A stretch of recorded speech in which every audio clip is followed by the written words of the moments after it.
So welcome to the class. कल हमने section 1 किया था, सेक्शन 2 करेंगे। मैंने फिर से बोला है कि आईपीसी से बहुत अंदर नहीं है, सेक्शन अंतर हुआ, बीच बीच में कई चीजें अंतर हुई हैं, वो हम बताते चलेंगे। चलो, सेक्शन 2 का सब सेक्शन 1, ठीक है। कार्य, कार्य को परिभाषित किया गया है। कार्य मतलब क्या? तो जो कोई कार्य ही तो अपराध बनाता है। फॉर एग्जाम्पल, एक्स ने वाई को चाकू मारा, तो एक्स ने क्या किया? अपराध किया। एक्स ने कार्य किया, क्या कार्य किया? चाकू मारने का, ठीक है। अब वो कार्य क्या बन गया? अपराध बन गया, क्योंकि उसने कुछ चाकू वाई को मारा है। वही चाकू अगर उसने सब्जी को मारा होता तो वो कार्य अपराध नहीं होता, ठीक है। ओके। अब उसने चाकू मारने से पहले चाकू को खरीदा था एक्स को मारने के लिए। तो अकेला कार्य, आवली मतलब ढेर सारे कार्य, ढेर सारे कार्य, ठीक है, एक श्रृंखला, ठीक है। वो सब क्या कहलाएंगे? कार्य कहलाएंगे। तो तुमको सिर्फ इतना याद रखना है कि कार्य किसमें परिभाषित है, सेक्शन 2(1) में। एपीओ, जुडिशरी वगैरह वगैरह वगैरह के लिए, एलएलएम एंट्रेंस के लिए, नेट के लिए और लॉ के नॉलेज के लिए। जीव जंतु सेक्शन 2 में परिभाषित है। तो जीव जंतु का मतलब है मानव से भिन्न कोई जीवित प्राणी, ठीक है। मानव नहीं आएगा, क्यों? क्योंकि मानव अलग से परिभाषित किया गया है। तीसरा, ये न्यू है, इसको याद रखना, बीएनएस में या आईपीसी में नहीं था। अगर कोई मतलब एलएलबी के अलावा कोई बच्चा देख रहा है जिसका एग्जाम वगैरह है, तो 18 वर्ष से कम आयु का कोई व्यक्ति अभिप्रेत है। शिशु शब्द का यूज हुआ है, ठीक है, चाइल्ड का, और 18 साल से कम का। कूटकरण, तो उससे पहले हम चलते हैं, देखते हैं क्या क्या हमने देखा, ठीक है। तो सेक्शन 2 बात करता है परिभाषा की। हर सेक्शन में परिभाषा नहीं होती, ठीक है। परिभाषा का क्या मतलब होता है ये पहले हम बता देते हैं।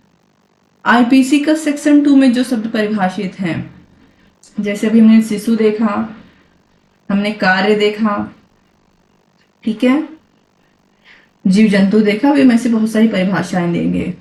तो हर विषय में ऐसा एक सेक्शन होता है। इंडिया कॉन्स्टिट्यूशन में भी है, कहीं कहीं पर इंटरप्रिटेशन का यूज होता है डेफिनेशन की जगह पे, ठीक है। निर्वचन शब्द का यूज होता है। निर्वचन परिभाषा में ये अंतर होता है कि परिभाषा उस शब्द को परिभाषित करने की कोशिश करता है, किस लिए? उस एक्ट के लिए। जैसे सेक्शन 2 जो परिभाषित करने की कोशिश कर रहा है, जितने भी शब्द इसमें परिभाषित होंगे वो बीएनएस में वो शब्द यूज होंगे, जहां भी यूज होंगे।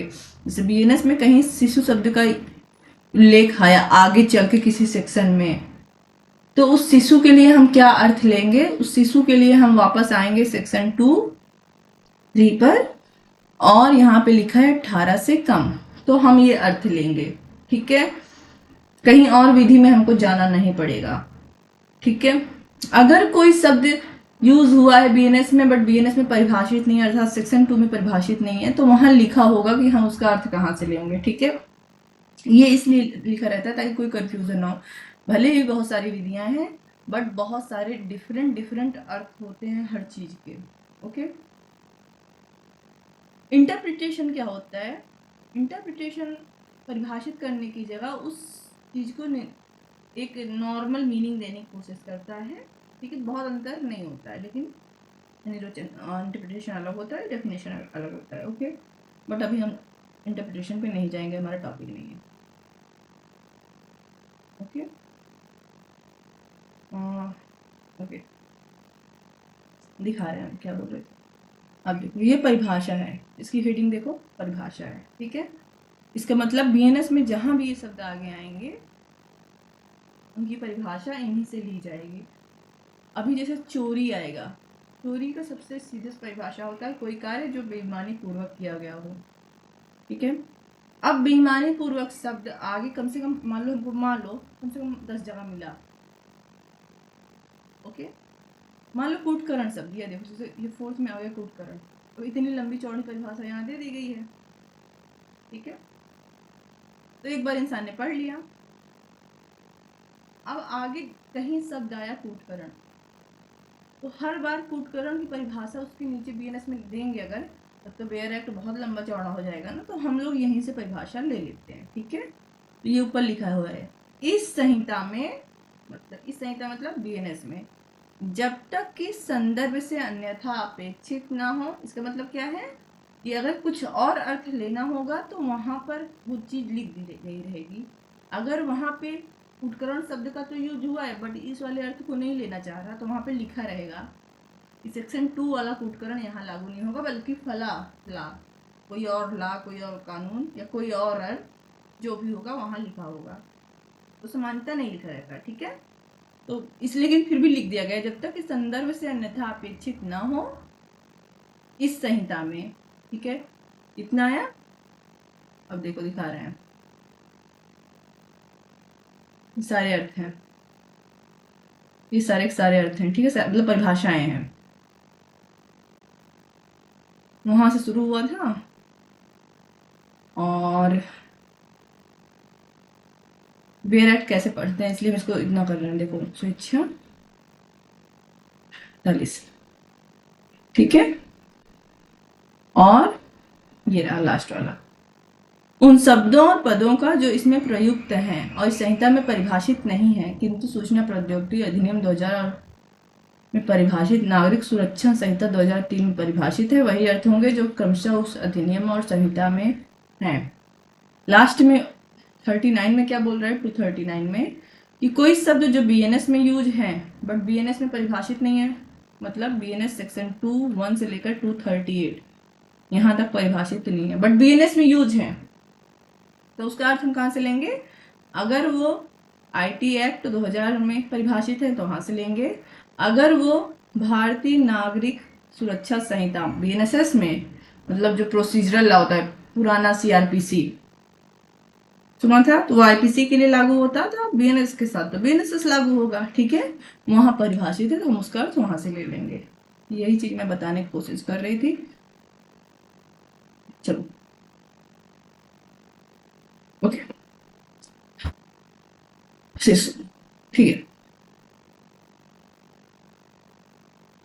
तो मैं चाहूँ तो ब्लैक बोर्ड ऐसे खोल के पढ़ा दूं, लेकिन तुम लोग चूंकि अपना वो खरीदे नहीं हो, क्या कहते हैं उसको, बेयर एक्ट, एंड देन तुम लोग को समझ आएगा नहीं, मतलब समझ तो बहुत अच्छे से आएगा, जैसे बहुत अच्छे से आएगा, पढ़ के भूल भी जाओगे लेकिन बेसिक नहीं समझ में आएगा कि लॉ आता कहाँ से है, ठीक है। तो सबसे पहले सेक्शन 2(1) किसको परिभाषित करता है, कार्य को, ठीक है।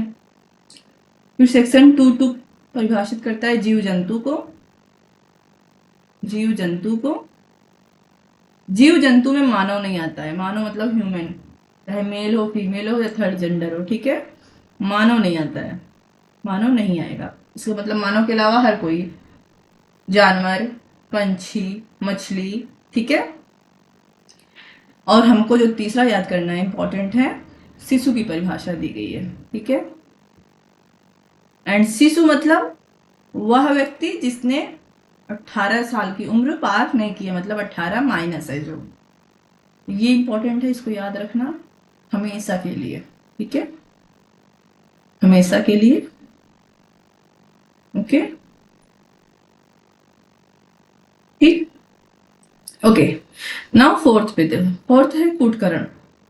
कूटकरण की परिभाषा थोड़ी सी लंबी है, तो थोड़ा सा हम लोग देख लेते हैं, थोड़ा सा इसको साफ भी कर लेते हैं, और उसके बाद वहां पे व्हाइट बोर्ड पे चल के हम तुम लोग को दिखा रहे हैं, ठीक है। तो सबसे पहले कहाँ दी गई है, तो हमेशा याद रखना, ये हमेशा याद रखना 1(4) में दिया, 4th नंबर पे कूटकरण दिया है, ठीक है। कोई व्यक्ति जो एक चीज को दूसरी चीज के सदृश इस आशय से करता है कि उस सदृश से प्रवंचना करे, या यह संभाव जानते हुए करता है कि उसके द्वारा प्रवंचना की जाएगी, वह कूटकरण करता है या कहा जाता है।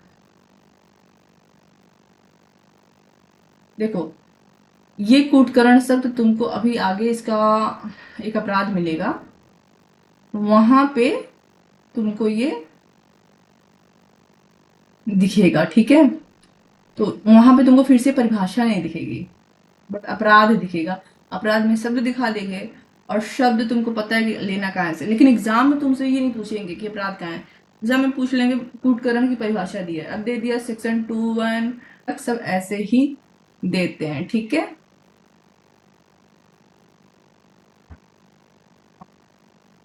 या ऐसे भी दे सकते हैं कि सेक्शन 2 सबसेक्शन 4 में क्या दिया हुआ है, ठीक है।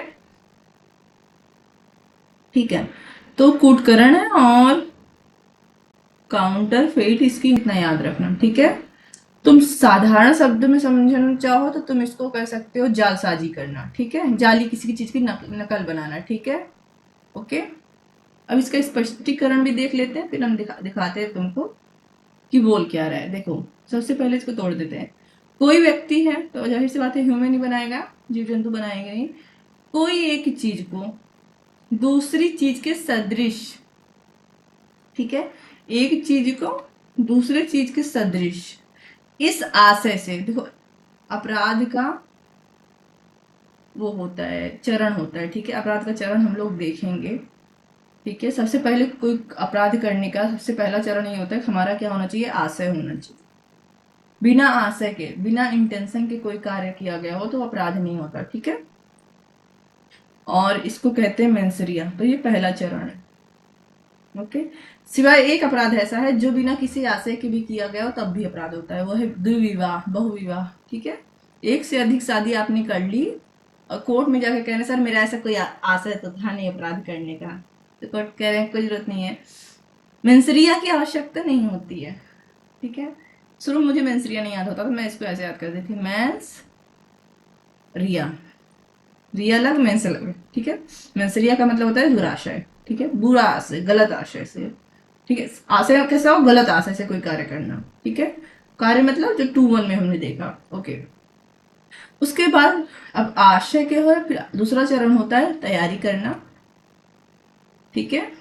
और सिर्फ आशय और तैयारी किसी चीज को अपराध नहीं बनाता जब तक वो कार्य किया ना गया हो या करने का प्रयास ना किया गया हो, ठीक है।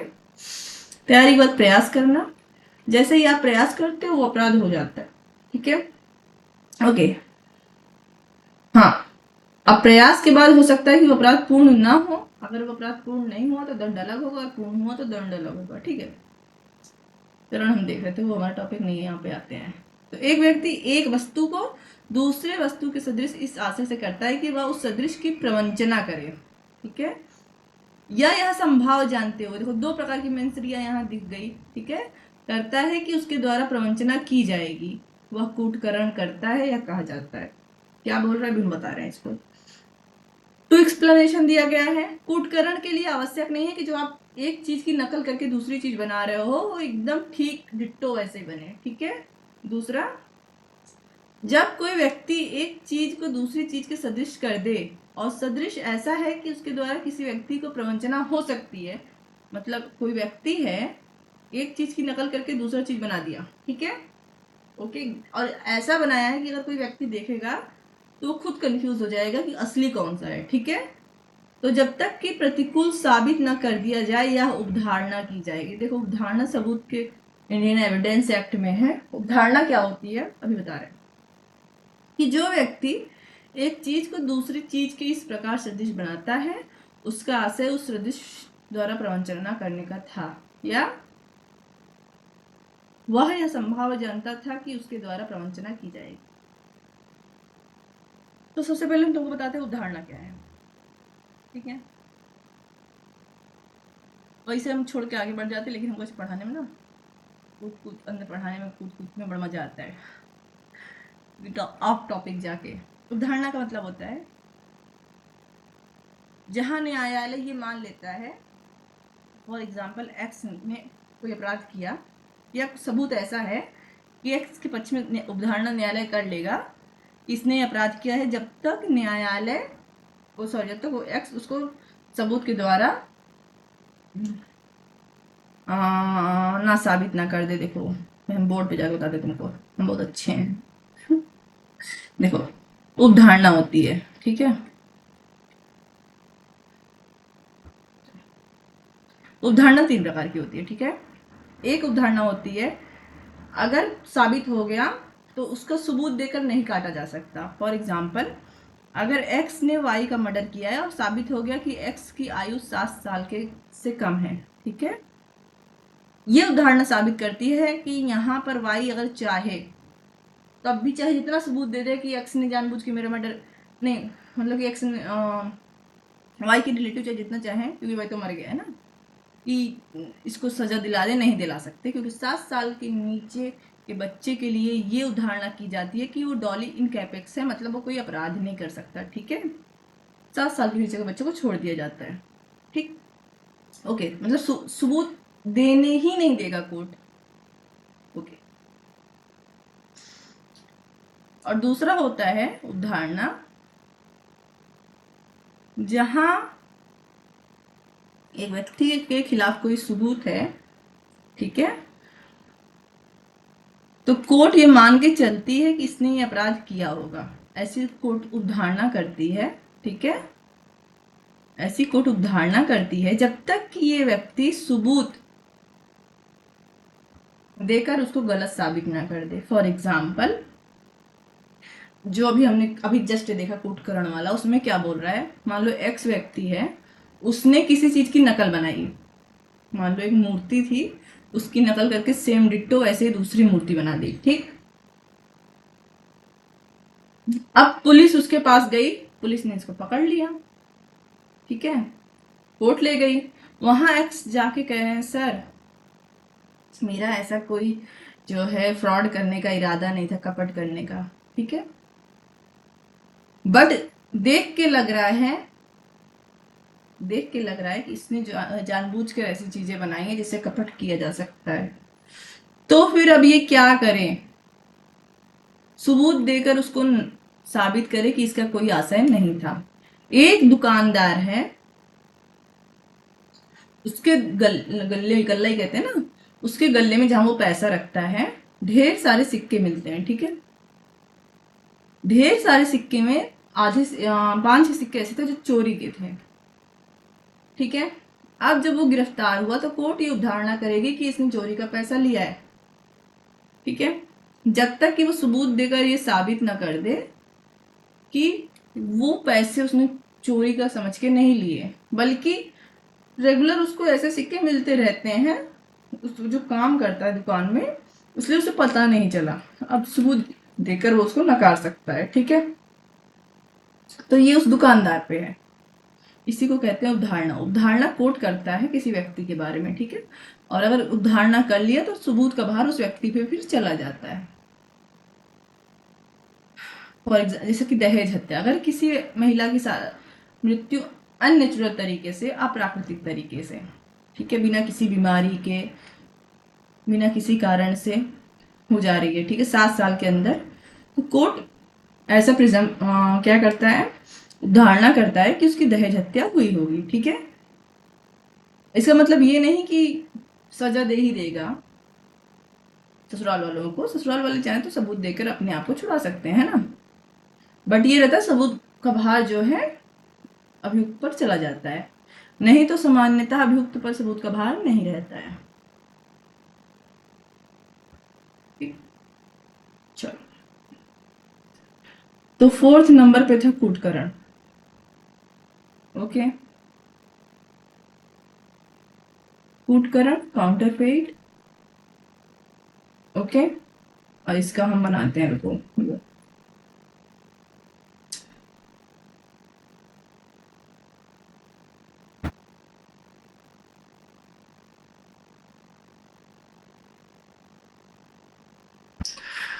मैं भी करते हैं शॉर्ट में जैसे हमने किया हुआ है। ठीक है, ठीक है, तो परिभाषा थी, परिभाषा कहाँ गई, बिना परिभाषा देखे दोबारा हम कहाँ ही बनाएंगे।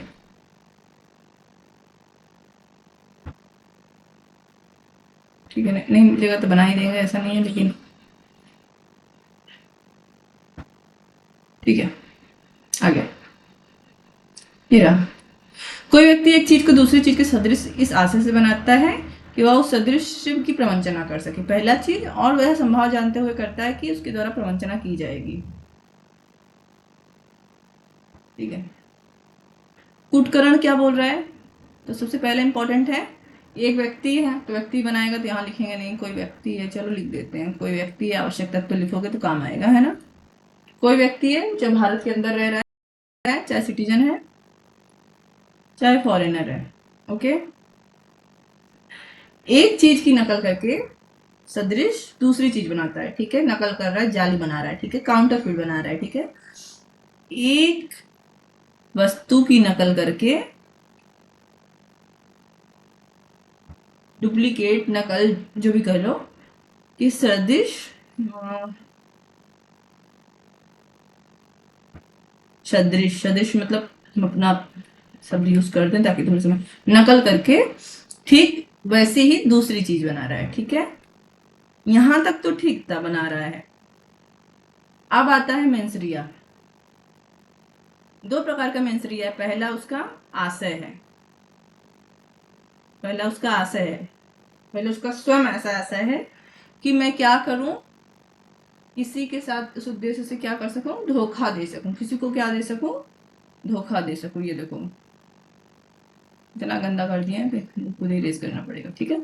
चलो, इस आशय देना था कि वो उस सदृश से प्रवंचना कर सके, किसी को धोखा दे सके। प्रवंचना का मतलब होता है किसी को धोखा दे सके कि नहीं भैया एकदम असली है, असली घी, एकदम गाय का देसी घी असली है, ठीक है।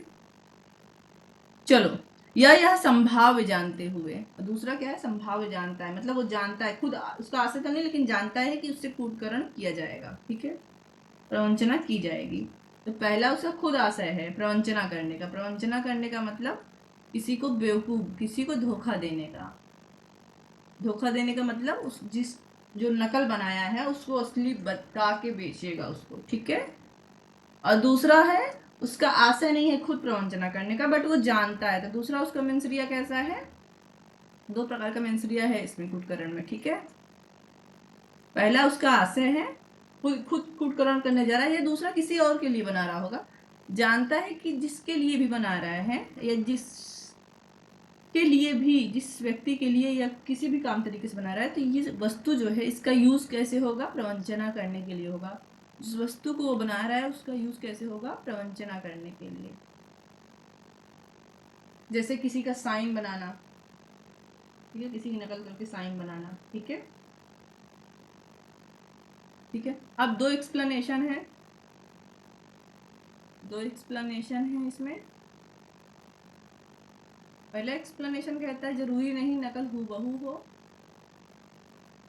जरूरी नहीं कि नकल हूबहू हो, ठीक है। हूबहू का मतलब है एकदम डिट्टो कॉपी कर लिया हो 100%, लेकिन धोखा देने के लिए पर्याप्त, ठीक है, ओके। और दूसरा बोला था ये कि अगर जो समानता है वस्तु में जो नकल करके बनाई गई है, ठीक है, उस समानता इतनी ज्यादा है कि कोई भी व्यक्ति धोखा खा सकता है, कोई भी व्यक्ति धोखा खा सकता है, ठीक है, ओके। तो अब जब पुलिस उसको गिरफ्तार करेगी या जब भी केस जाए कोर्ट में, तो कोर्ट ये मानेगा कि इस व्यक्ति ने जानबूझकर ऐसा सामान बनाया क्योंकि इस व्यक्ति को धोखा देने का इरादा था, ठीक है। ऐसी उदाहरणा करेगा धोखा देने का इसका इरादा था, ऐसा कोर्ट उदाहरणा करेगा। उदाहरणा का सीधा सा मतलब है कि ये व्यक्ति सबूत देकर उस बात को कट कर सकता, ठीक है। तो आज हमने 4 अर्थ देखे, 5वां देखते हैं क्या है, ओके।